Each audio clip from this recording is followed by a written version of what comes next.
How everybody doing tonight? We are back here breaking the mental chain the ADOS way. Um, Tonight I got a couple articles I want to go over and kind of it's like the name of the show. Um, we are going to our people gonna have to get off the sideline in this fight. We got too many people that's choosing the sideline in a fight where we need all hands on deck because what we are witnessing is a is is a is a time where when something happened to someone, right? The first thing they want to know is what can be done. Well, here's the problem with that. If you ain't been involved with getting something done for somebody else, child, um, with somebody else, child, and then that is your child, know that it's nothing that can be done. Because see, you didn't get involved when it was somebody else's child or somebody else's uncle, cousin, son, nephew, and so on. See, in order for something to be able to be done about it, you had to be involved to say, where do I need to be at so that I myself can get people involved. Um, because you witnessed the problem. And what you did when you witnessed the problem, you turned your back on the problem. And then you turn your back on the problem. How you think it's something that can be done? That you think some magical ghost was gonna go do the work? That you think you could sit back and somebody was gonna get it did without your help? See, it's often a lot of times that's what's being said is that to get things done, what a person need is their group being the wind at their back. No one person can go into anything and do it on their own. They need people power. What I want to point out here tonight is the need for people power and how so many are still choosing the sideline. Um, because if you're choosing that sideline, just know this: when the problem is in your lap, it ain't gonna be nothing that can be did. Once again, when it's your mother, your father, your uncle, your husband, your son, nephew, and so on, you're gonna want to know what can be done. The problem with our group, we wait so late to get involved. It's like we treat everything the same way. I want to wait to see if they winning. If they winning, I'm gonna get on board. But the fight begins before then. You got to be willing to get your feet in the water long before then. So, because the kind of fight we in, this political fight we in, we can't really wait to get on board. We got to engage now. Another thing, one more thing I want to say, please subscribe, please hit the like button, um, all those things. Um, so that's one of the things I want to talk about. That's gonna be even both things gonna be about being involved. The next thing I want to speak about is the problem when we want everybody to be involved so bad, we start reaching out to people that are more a problem than help. What am I saying? What I'm saying is we can't be on two different pages. We got to be on the same page for it to work.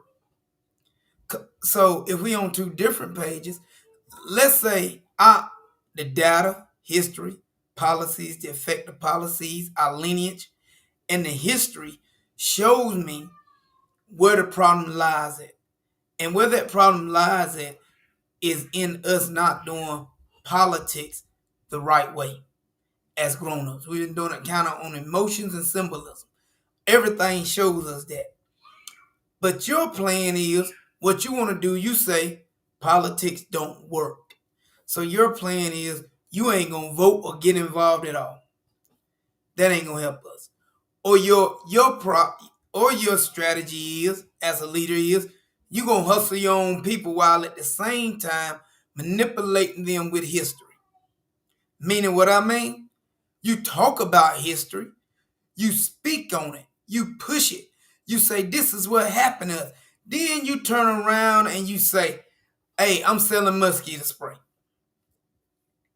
I'm selling mosquito spray. You basically using your people suffering as your hustle. That's why you turn around and try to sell them the mosquito spray. That's a problem.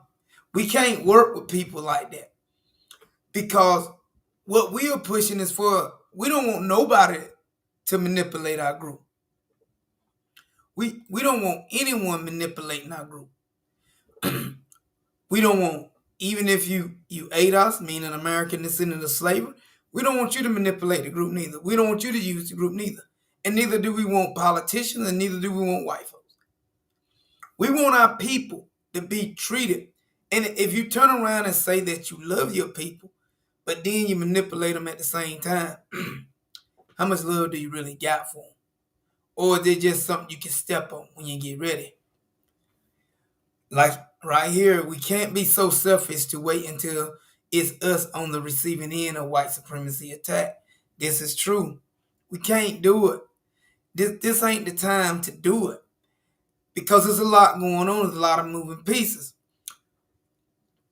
Understand right here in North Carolina, you have people that are trying to convince me that what's going on in Tennessee, California, somehow in North Carolina is different.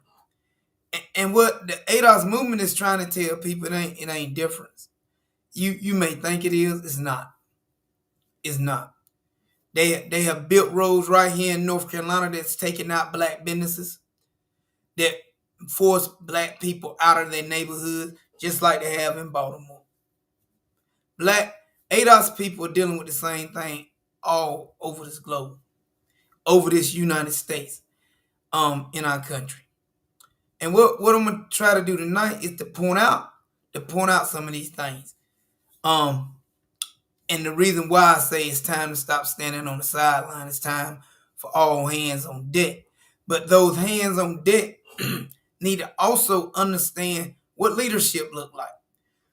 I tell you what I mean when I say leadership.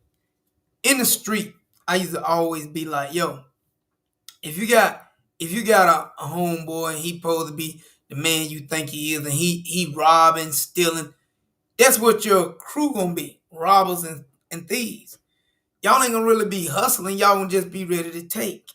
But if you're supposed to be boy on the street, got a brain, and he think and he say, listen, what we can do, we can buy this car wash store. Your crew gonna be people that try to do things like that. Leadership is very important. Very important. But you got to have leadership. You just can't have people scattered. Scattered, you don't get no movement on that.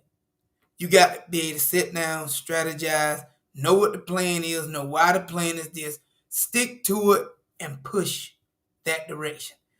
And people got to know you got to move by code, a principle, because the last thing you want to do to any organization as your own, especially when you know this organization is willing to got something that's trying to do good, is to destroy the character. That's the structure of the character of your organization. Because understand what white supremacy will do with it when it happens. They'll discredit that organization. They'll shut it down. They'll be done. Because that's what a lot of these things are doing now. They pushing to remove people from stating the truth, even when it's based in data and history. They trying to discredit them. So you got to be careful when you want a group with all these different groups and a lot of things going on that can hurt you and bring you down with it. We got to be critical thinkers.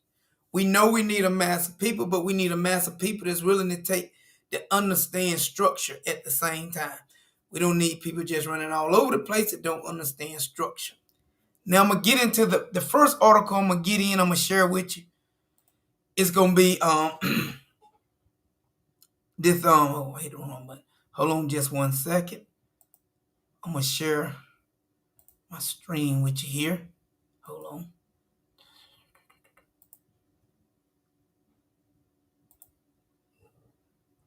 Now this article here is in Durham, North Carolina. And this article is basically about a landlord that is refusing to take the like the HOPE program. It's basically stating 160 tenants behind on rent apply for aid. Their landlord won't accept the money. And it's about this, basically about what we keep telling people. You're sitting on the sideline, things like this happening. Because I'm sure this lady didn't never think she'll be faced with this from being on the sideline. Now, we here at ADOS, Breaking the Mental Chain, we always state that all money ain't green. All money is not green. A lot of blacks don't understand this. A lot of ADOS people, American descendants of slaves, do not understand this. What this is meaning is exactly what's happening here. Whites have so much wealth that they can turn down government help to help pay rent. Yet we are still running around talking about businesses, talking about we got money. How many blacks tonight can turn down? We're going to get into this article, because what this article going to point out is that this man is turning down almost $15,000 in rent owed to him. He don't want it. Now, I ask anybody out there that's ADOS tonight, how many of y'all could turn down $15,000 tonight? Being you got money, I mean, you got money. Why you can't turn down $15,000? See, this is where the data becomes so critical. See, this white man, he could turn it down because he come from slave owners. And we, on the other hand, come from those slaves. And that cost is embedded in our lineage. Whether we know it or not, whether we care, whether we run around trying to run from it. This article going to point this out. Now, I'm going to go down here. It's our Keita Jones financial hold started in March of last year when the COVID-19 pandemic shut down her son's school in Durham, forcing her to quit her job while she looked for child care. Jones, like many, looked to the government for unemployment insurance, but it took weeks for her to receive payment. Bills piled up, so the 31-year-old single mother decided to pay for child care out of her pocket and return to her fast food job. Now I want to stop there a minute, because this young lady is telling you the pandemic caused her to lose her job. She was forced back into the fast food. Now, this is ADOS life. It's millions of us out here living just like Miss Jones here. Yet we ain't talking about it. Now I'm going to go back to this article. Because what she started to explain is the thing she's enduring. While on a drive in December, a driver ran a stop sign and T-boned her car. The accident tore ligaments in Jones' knee, putting her out of work until this past June. With limited income from unemployment payment, Jones was forced to choose between getting caught up from the past several months or paying rent. And with her legal aid attorney informing her that partial payments won't protect against eviction, Jones decided to use her limited income to pay other bills until her landlord, Ricky Souls, addressed the maintenance issues at her apartment that were driving up her utilities. Now, understand, Miss Jones is in a bind, in a pickle. And as we go through this article, what we're going to find out is Miss Jones decided to pay things that needed to be paid right then, because that's what her money would allow her to do. She didn't have the luxury as a landlord did to turn down $15,000. She didn't have that luxury. She was forced into a corner to do necessarily what her money could afford for her to do. So we're gonna go down here to the more of the article. And with the U.S. Supreme Court ending nationwide moratorium pandemic-related non-payment evictions about a month ago, he's been filing in court for repossession of his properties. So what we seeing here, this man doing exactly what ADOS been saying. He ready to kick these people out. Even though they're going through the necessary steps to get him paid, he's saying he don't want it. I don't want the money, I want them out. Even though the tenants having complaints about maintenance not being done, he don't care. What I want to do, I'm gonna get down here to the money of this article. So Soul said he was still willing to make payment arrangements with the tenants. But a legal aid attorney representing some of the renters said landlords can still act to remove tenants after 10 days, even if they worked out an agreement, but they haven't paid on their agreement. He still has a judgment that he can execute on, she said. And the debt they owe is beyond their means. As of August 15th, Soul said 166 of his tenants are behind on rent, ranging from $1,500 to $14,500 per household. People are now recovering still from COVID, said the payment plan he's talking about, or $200 or an extra $500 a month on top of their rent, their monthly rent. They don't have the money. See, so what we're witnessing right here is renters that don't have the money. See, and they're in a financial bind. This landlord is turning down payments of $14,000 because understand the data says that white people wealth has went up to $115 trillion. This, as it says right here, it's 166 tenants units at a minimum of $1,500 a piece. Some up to $14,000. This we must be able to understand what this is saying. When you got an individual that's turning down his money after not being paid for months, it's showing you the data. It's showing you the difference in ADOS people position and white people that come from slave owners position in this country. And we all over this country, somewhere tonight, ADOS people is dealing with the same thing. I'm sure if I go in any state, any county, I can find more of these. I can find more ADOS people dealing with these situations. Even within my family, I can find ADOS people dealing with these same things. So, this article talks about the fees he had. It's not helping the people who need help. I can't take blame for it, he said, but on the agreement, the landlord can specify the amount of rent owed, plus fees up to 5%. If the tenant and the landlord agree that the amount are correct, Little said in virtually all cases, DSS will pay the full amount requested, unless the amount doesn't match the agreement upon rent on lease. The county also paralyzed cases where the tenant is facing imminent eviction. That agreement is our way of justifying making sure that the amount is the same. So we will go off of what is on the landlord agreement because both parties have signed off, Little said. The amount that he puts on there is 99% of the time what we pay if they're eligible.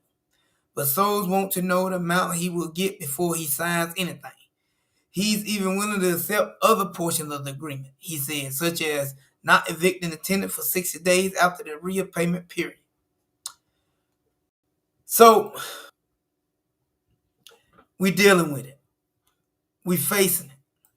It's hammering down on our people, family members and all.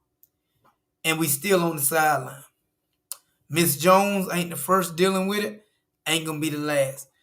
this article is in Durham, in the Durham paper.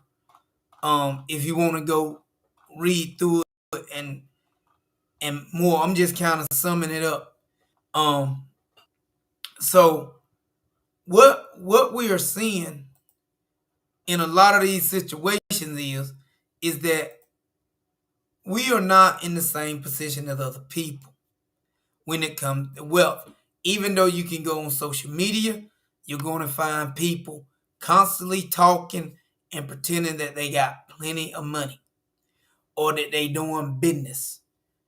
And we know that even to be considered a small business, you must have at least 500 employees.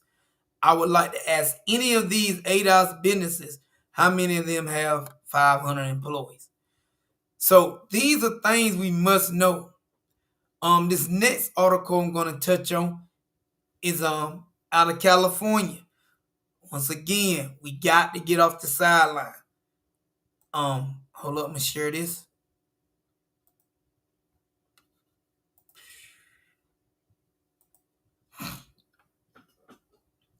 So this article here is in California Desert Sheriff Deputy settle schoolyard disputes. Black teens bear the burden. Now, here we talking about kids. And those kids are our kids. Not necessarily here, but I can show you the same kind of data I'm finna show you from this article. I'm finna show you the same. I can show you the same data right here in North Carolina. Same thing, people dealing with it. We got to get for real about these conversations because what we trying to convince ourselves of is that it ain't gonna be my child. Well, I'm sure that out of the 20% at this particular school, their parents were thinking it wasn't gonna be their child neither. So what we're gonna do here, we're gonna go down. La Crosse, California. Gardner, a high school history teacher in Southern California, and Lopa Village stared down Los Angeles County Sheriff's Department deputy during an online meeting in April, trying to keep his composure. Gardner, 41, had become reluctant and spokesperson for the growing movement, driven primarily by blacks and Latinos. Now, in this article, what you're gonna find out is the Latinos are still being treated different than the ADOS kids. So I'm gonna read this little part. I'm gonna go down to the data to show you. Because I hate when they group us together. We're not being treated the same, and everything shows. So it ain't no coalition of people of color, but they always started out. But when you look at the data, you start to see something totally different. But anyway, to get the LA department deputies off school campus. His wife, who also was a teacher, worried about repercussions for their family. What if he loses his job? What if he become a target of discrimination or worse? After all these village at the western end of the desert population, roughly 500,000, has a long history of racial tension, including white supremacy attack on black community members. Now, what I want to say right here is this. It's a lot of people that deal with what this woman just said too, where we fear for our loved ones when they stand up against the injustice that their people are dealing with. We fear for them because we feel like now they're going to come at them and it ain't going to be nothing done about it. But we must understand, if don't nobody stand up and make that sacrifice, it's going to come anyway. It's going to come anyway. And we must realize it and accept that somebody got to take the stand. Just point blank simple. And you should take the stand with them. You should be the wind at their back. See? Not the other way, where you running away and they standing alone. See, this gentleman said, after police stared at him, he was reluctant spokesperson because he felt intimidated. He didn't have the wind at his back. He didn't have the people supporting him and the wind at his back. He was standing alone. very hard when you start standing alone. That's why the name of my show, you got to get off the sideline. Now, what I'm going to do, I'm going to go down. I want to show you the data. Like I said, if you want to read, this the man that was standing by himself. Let's go down into the data, because what we want to show you, here's the schools. So these are the schools. You see, all these high schools. And every time, all these numbers, 63 police contacted, 32, 118 police, 56. These are times they called and contacted the police to come out to the school. These are the amount of students at the school. Now, we're going to go on down in this article because I want to get to the data. Right here. This is what I want to talk about. So we here at the school, we looking at the data. At the high school, sheriff department has stopped black teens more than their white counterparts. So let's look at this data. What this data is about to show us, that it ain't no people of color. At La Crosse, look at that. 4 times as much. Look at your others. Look at your others and whites. They down here with the whites. How they talking about Latinos and blacks? How? How did they ever look at this school? Look, the Latinos are here with the whites. Look at us. ADOS. Look at the village. Look where the Latinos is. Look at where we are. East side. Look at where the Latinos at.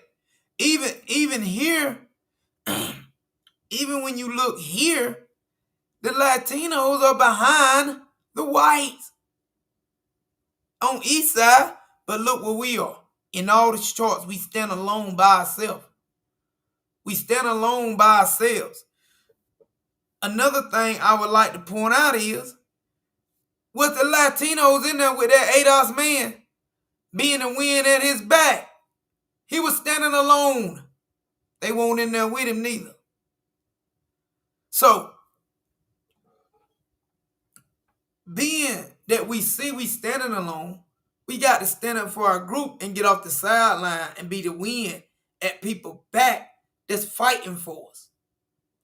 And that ain't happening enough. We can't even get simple things done in our group, as simple as sitting down and watch a video, share the video. We can't get simple things like this done. But if I post a stupid video with somebody twerking, it'll get shared 1 million times. If I post a stupid video with somebody smoking crack, telling jokes, it'll go viral. What is wrong with our group that we can't get serious? Now, I don't want to have a long show tonight. I'm not gonna stay long. I just want to jump in tonight because I haven't been in a while, because I've been basically working my butt off because I'm ADOS, got bills. But I wanted to jump in tonight just to do a little short video to just speak on, we got to get off the sideline. We got to get in this fight. And we can't keep trying to do the same thing over and over again. It's time to try something new. And ADOS is here to bring the data to show you what's got to be done. And it ain't telling you, listen, I'm going to sell you a CD with Black History on it, but I'm also going to sell you some shampoo for your hair too. Or I'm going to tell you, don't go do nothing. Don't vote, don't do nothing. Just say no. Just say no tangible, no vote. Just say dumb things like that. Or talk junk about the people that's out there doing the work and trying to fight for you. So none of it works.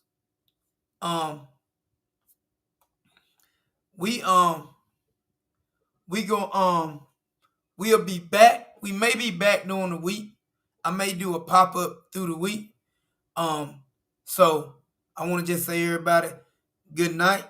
As always, stay strong, stay focused, keep the line moving forward. Oh, another thing I wanted to say is we having an ADOS conference this week. If anybody want to look at it virtual, is you can buy your tickets online. John, I get Johnny posted in the chat, because people will know where they can find it at. We out here doing the work.